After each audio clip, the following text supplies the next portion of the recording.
Undercover CEO walks into his own restaurant and stops cold when he hears two boys whispering behind him. Jason Reynolds loved his restaurant, Reynolds Company, a cozy little spot tucked into a busy street in downtown Portland. It was more than just a restaurant. It was a legacy of his career, a place where dishes told stories, and every meal was meant to feel like home. But lately, something didn't sit right. The reviews were still glowing. Revenue was holding steady. Staff smiled, orders flowed, and the kitchen kept pace.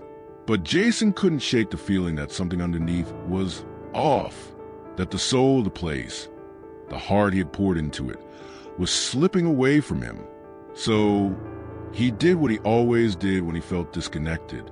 He went undercover, not as a line cook or a manager this time, but as a regular customer. Hoodie, jeans, a baseball cap pulled low over his face. No one gave him a second look as he stepped inside his own restaurant on a rainy Tuesday night, blending into crowd of dinner service. He slid into a booth near the back. Around him, the restaurant pulsed with warmth. Servers weaved between tables with trays of wine glasses and bowls of pasta. Friends laughed. Couples leaned close. The smell of garlic and rosemary lingered in the air. Jason smiled. For a moment, everything looked perfect. Then he heard it. Two voices just behind him. Young, quiet, sharp with tension. Do you think he's here? I don't know. Mom said he comes all the time. What if we get caught? We won't. She said it's his fault everything went wrong. Jason froze. His fingers gripped the menu. They couldn't be talking about him, could they? He leaned back just enough to listen. What he heard next would change everything. Jason sat perfectly still, his eyes fixed on the menu he knew by heart, but wasn't really seeing. His ears sharpened, filtering out the clinking glasses and hum of conversation, narrowing in on the two voices behind him. She said it's his fault. One of them whispered that he ruined her life. The words hit like a slap across the face. Jason's grip on the menu tightened, knuckles whitening. For a moment, he considered standing up and walking out. Maybe he'd imagined it. Maybe it was about someone else entirely. But the tone in their voices, that mix of fear and fury, it felt personal. She said if it weren't for him, we wouldn't be living like this. Jason's chest tightened. He leaned slightly to the right, just enough to catch a glimpse through the reflection of the window. Two boys, no older than 13 or 14. One wore a navy hoodie, the other a baseball cap pulled low, just like Jason's own disguise.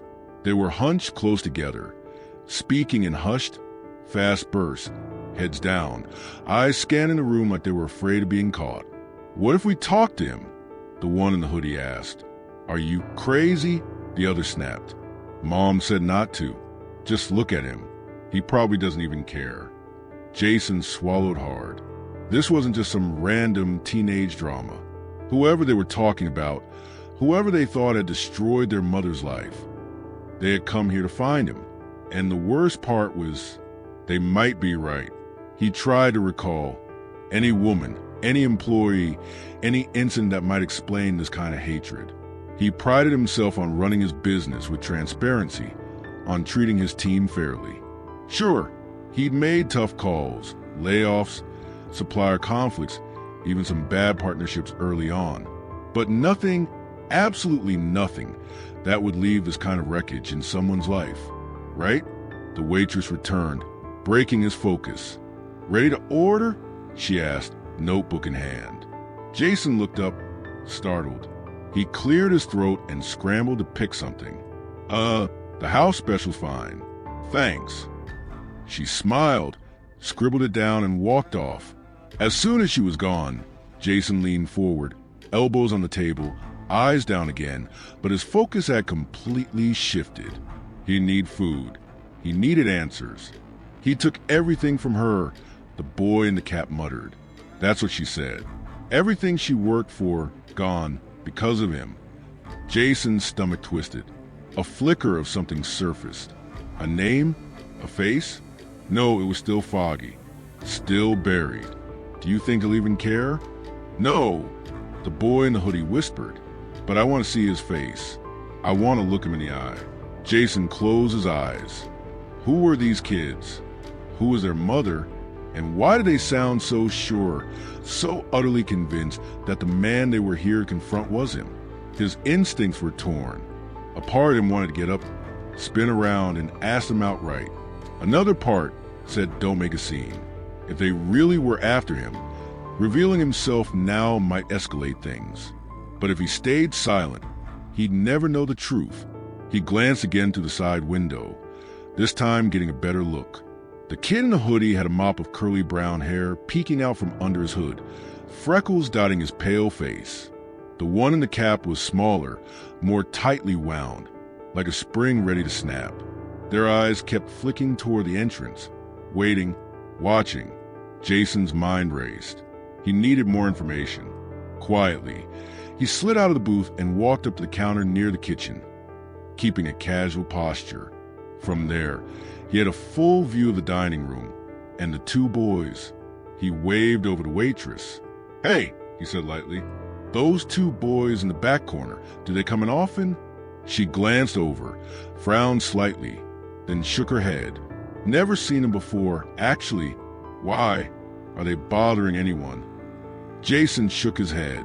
No, just curious. She shrugged and went back to her rounds. Back at his booth, Jason sat down and let the weight of the moment settle in. They weren't regulars. They weren't lost. They were here for a reason. I just want to know why. The kid in the hoodie murmured. Why he did it. Mom never tells us everything. What if it's not him? The smaller boy replied. It is. The hoodie boy said more firmly now. She showed me his picture. It's definitely him. Jason's pulse thundered in his ears. His picture? What picture? His hands trembled slightly under the table. He took a breath, long, slow, trying to calm the chaos inside his chest. Whatever this was, it wasn't just about reputation or business anymore. This was personal, deep, raw, and if it involved something he'd done or failed to do, then he needed to know. Now, he slid out of the booth, walked slowly, deliberately, toward their table. Their heads snapped up the moment he approached. Panic flared in their eyes. They knew they'd been heard. The boy in the hoodie straightened his shoulders, eyes narrowing with suspicion. Jason raised both hands slightly, a gesture of peace. Hey, he said gently. I couldn't help but notice you two seem a little uneasy. Is everything okay? The smaller boy looked away. The older one stared him down. We're fine, he said curtly. Jason nodded, keeping his tone level. Good. I just thought you mentioned someone. Someone you were looking for. Maybe I could help. The boys exchanged a glance. The tension between them thickened. Then, suddenly, something shifted in the boy's expression. His eyes narrowed, locked on Jason's face, searching. And then, wait a second, he said slowly. You look familiar. Jason's heart dropped. He tried to smile. A lot of people say that. Guess I've got one of those faces. The boy didn't laugh, didn't blink. No, he said louder now. You're him. You're Jason Reynolds. The smaller boy gasped. Is it really him? He whispered. Jason stood still. There was no point denying it. He met their eyes and said the words he never expected to speak that night. Yes, I'm Jason Reynolds. But how do you know who I am? The older boy's eyes blazed with anger. Because of what you did to our mom. And just like that, Jason's world was turned upside down. Jason stood frozen, the boy's words echoing louder than anything else in the room. Because of what you did to our mom. He didn't know what to say. The restaurant, the clinking of plates, the murmured diners, it all faded into static. There was only this moment, these two boys, and a name he hadn't heard in years. Your mom, what's her name? He asked, voice barely steady. The older boy stared him down, green eyes sharp and unwavering. Amanda Collins. Jason blinked. The name hit, like a match striking in the dark. A flicker, a face half-formed in memory. Auburn hair, fast hands in the kitchen, a laugh that used to echo down the prep line. But the details, they slipped through his mind like water. Amanda, he said softly like the name had weight. She worked here, years ago. Yeah, the boy snapped. She built this place with you. She was your sous chef. She gave you everything she had. Jason swallowed hard. The younger boy was quiet, eyes wide beneath his cap. His knuckles were white from clenching the edge of the booth. His fear was different from his brother's anger. It wasn't rage, it was hurt. The kind that came from watching your parents struggle and not being able to do a damn thing about it. And now, the older boy continued, we live in a tiny apartment. She barely makes enough to get by. She had to leave the industry. Because of you. Jason didn't deny it. He didn't defend himself. Not because he agreed, but because deep down, part of him knew. He'd been so focused on building something great that maybe, just maybe, he hadn't seen who he trampled along the way. I want to talk to her, he said finally. Please, let me talk to her. The boys exchanged a glance. The younger one nodded slightly. The older one handed Jason a crumpled napkin with an address scribbled in shaky handwriting. You want the truth? He said. Go get it. It was after 9 p.m. when Jason pulled up to the apartment complex. The building was old. Paint peeling, windows fogged, one porch light flickering like it couldn't decide whether to give up. Jason sat in the car for a full minute before stepping out. The air smelled like wet pavement and exhaust fumes. He stared at the front door. He didn't know what he was walking into. He just knew he had to. He knocked, softly at first. Then again, footsteps approached. The door creaks open. Jacob stood there, no hoodie this time, just a plain t-shirt and that same guarded stare. You came, he said, like he didn't expect him to. Jason nodded. I said I would. Jacob stepped aside, wordless. The apartment was small, but clean, cozy, in a way that said someone was trying hard to make it feel like more than what it was. A floral candle flickered on the table. 2 school backpacks were tucked by the couch. On the wall, photos, family photos. Amanda and the boys smiled, forced but full of love. Jason followed Jacob inside, but before they reached the living room, the boy paused. He glanced toward the hallway to make sure his mother wasn't watching, then turned to Jason with something clutched in both hands. She doesn't know I kept this, Jacob said, voice low, but I think you should see it. He handed Jason a small leather-bound notebook, edges worn, cover scuffed, the kind of item handled too many times by someone who couldn't quite let it go. Jason opened it carefully. On the first page, in Amanda's handwriting, was a simple inscription. Ideas for Reynolds Company. Let's build something real. Jason stared. Page after page revealed her sketches, recipe trials, and annotated notes. Test basil reduction, too salty. Try sea salt instead. Pitch this for fall menu. And there, in the middle, his restaurant's signature dish, handwritten in her looping scrawl, dated months before the restaurant ever opened. His fingers paused over margin. One note read, Jason likes this one. Maybe this is the one we launch with. Jason swallowed his throat tight. She used to read it at night when she couldn't sleep, Jacob said. Sometimes she'd just sit at the kitchen table and flip through it, like she was trying to remember who she used to be. Jason closed the notebook gently as if it might fall apart in his hands. He didn't say thank you. He couldn't. Not yet. Just then, Amanda stepped into the living room, holding 2 mugs of tea.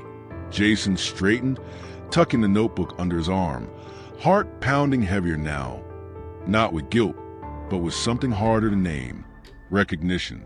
And then, there she was, sitting on a faded couch, bathed in the pale light of the television. Her hair was shorter now, streaked with gray.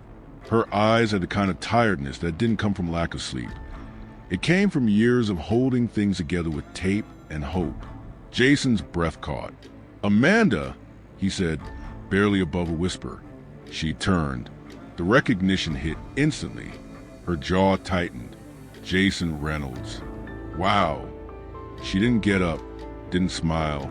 Can't say I ever thought I'd see you again, especially not here. Jason took a cautious step forward. Amanda, I didn't come here to argue. I need to understand. Her lips curled, not into a smile, but something colder. Understand? After all this time, she stood now, crossed her arms. Understand what, Jason?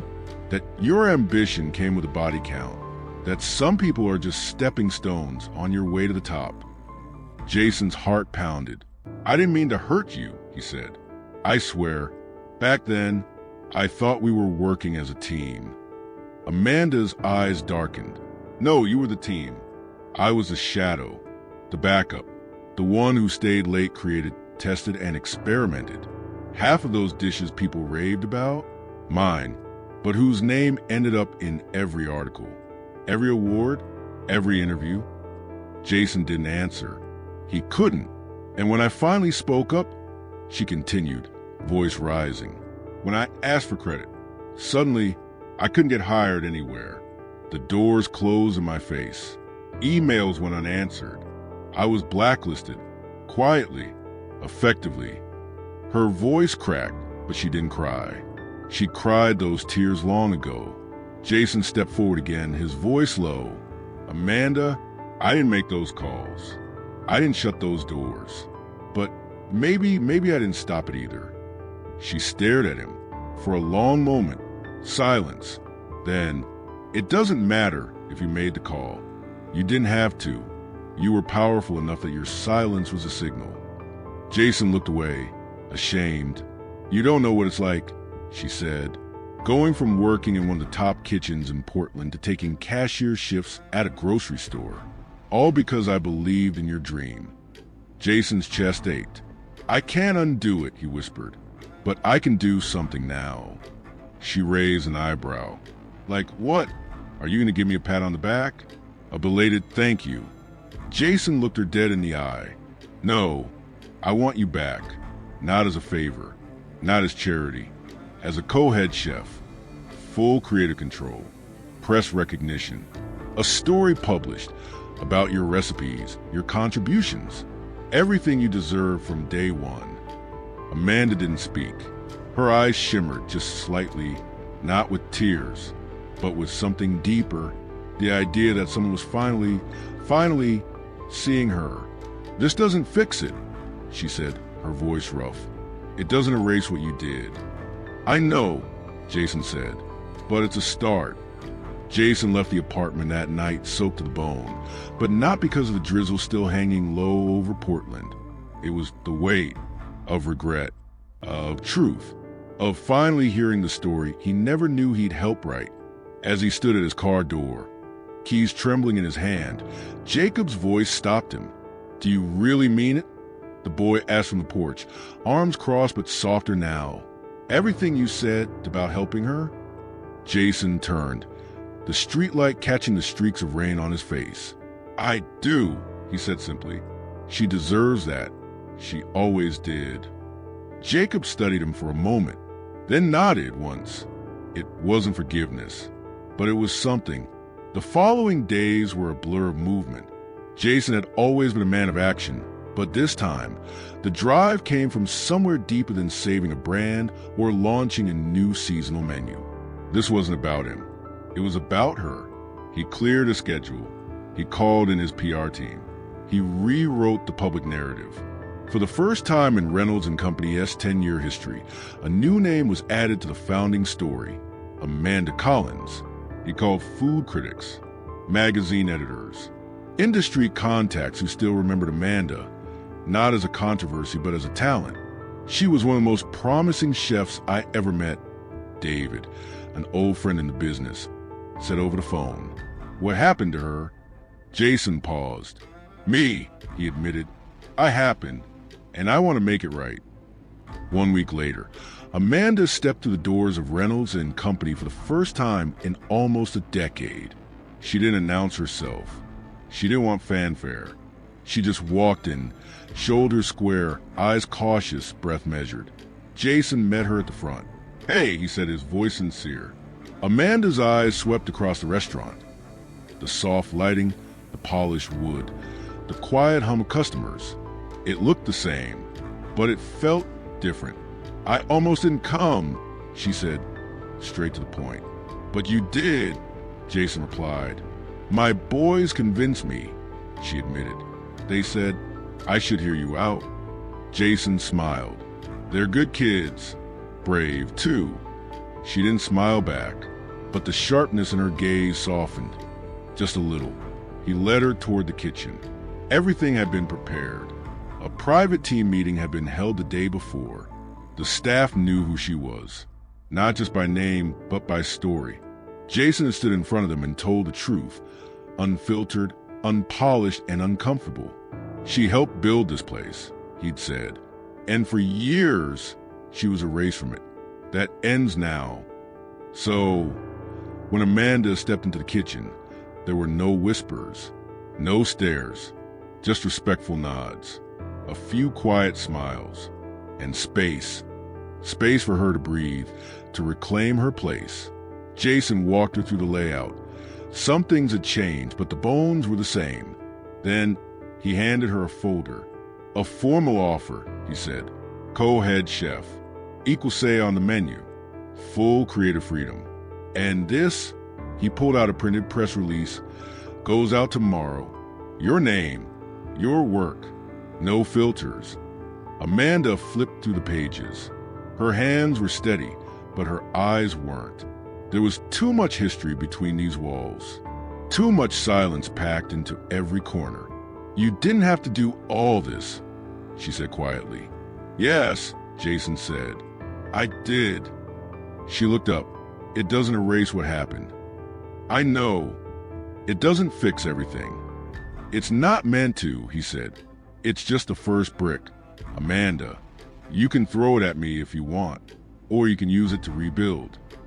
She didn't say anything for a long moment. Then she extended her hand. "Let's try." Jason exhaled, something tight in his chest finally loosening. Her return wasn't perfect. Old wounds didn't heal overnight. Some of the younger chefs were intimidated. A few older ones struggled with the change in authority. Amanda had her guard up. Jason had to unlearn the habit of taking the lead. But they worked together, day by day, hour by hour. They rebuilt the heart of Reynolds Company, dish by dish, shift by shift. Amanda introduced bold flavors and new plating styles, even scrapped a few of Jason's long-standing staples. And he let her go because she was right. The food needed to evolve, just like the people behind it. The critics noticed. So did the regulars. The new menu was a hit. But more than that, the energy changed. The restaurant felt alive again. Not polished and perfect, but real, earned. Jacob and Ethan started coming by after school, usually sitting at a corner booth doing homework, waiting for their mom's shift to end. They were quieter now, more at ease. One afternoon, Jason brought them a plate of dessert, one of Amanda's new creations. "Your mom," he said, setting the plate down, "is one of the best chefs I've ever worked with." Jacob looked up. "We know," he said. Then, after a pause, "Guess you're not as bad as we thought." Jason chuckled. "I'll take that." Ethan smiled, a real one this time. One night, long after closing, Jason stood at the back of the kitchen, watching Amanda at the stove. She was plating something, humming softly to herself. There was flour on her apron. Her hair was tied back, her eyes focused. She looked like she belonged. He stepped up beside her. "You okay?" he asked. She didn't look at him, just kept working. "I was just thinking," she said. "If you told me a month ago I'd be back in this kitchen, working with you, I'd have laughed in your face." Jason smiled. "Honestly, me too." She finally looked up. There was a glint in her eye, wary but alive. "It's not perfect," she said. "No," Jason agreed, "but it's a start." Weeks passed, and with them came slow, Quiet shifts, not just in the restaurant, but in Jason. He had built Reynolds Company to be a legacy, a crown jewel in his career. But now, when he walked through the kitchen, when he watched Amanda lead a prep session, when he saw the spark return to her eyes, he realized something deeper. This restaurant hadn't truly come alive until now. One Thursday night, after a dinner rush that had left the team breathless and smiling, Jason found himself back in his office. The lights were dim. The room smelled faintly of rosemary and parchment. He sat at his desk, staring at a sticky note he'd pinned to his monitor. "Don't just apologize. Do better." Amanda had said it the week she returned. He'd written it down, and every day since, he had tried to live by it. But something still needed to be said. That Sunday, the restaurant was closed, as it always was. But Jason made a call. Amanda agreed to meet. She arrived in jeans and hoodie, hair pulled into a bun, no makeup, just Amanda, the woman behind the fire, the one who had survived. Jason was already there, sitting at the same booth where he had once overheard her sons whispering in the dark. It felt like a full circle. He stood when she approached. "Hey," he said. "Hey," she replied, cautious but open. They sat. For a moment, neither spoke. The quiet between them wasn't tense anymore. It was heavy, sure, but it was shared now. Understood. Jason took a breath. "I've been thinking a lot," he said. "About what happened, about what I let happen." Amanda watched him, her eyes unreadable. "I used to think I was a good guy," he admitted. "Fair, honest. I didn't steal. I didn't scream in the kitchen. I wasn't that guy. But I was still the guy who got all the credit and didn't notice who got left behind." Amanda's face softened just slightly. "You don't have to keep saying it," she said. "I do," Jason insisted, "because for years I let myself believe a version of the past that felt clean, and you paid the price of that story." He reached into his jacket and pulled out a folder, thinner than last time. No contracts, no press drafts. Just one envelope inside. He slid it across the table. Amanda opened it carefully. Inside was a handwritten letter. It was raw, honest, apologetic, without being performative.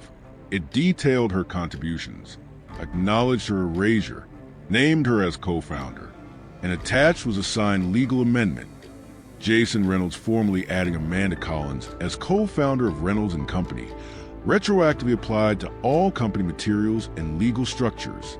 Amanda looked up, stunned. This changes everything." Jason nodded. "It should have always been this way." Her lips parted as if to speak, but she didn't. She just stared at him, and for the first time since their reunion, her eyes filled with tears. "You didn't have to do this," she whispered.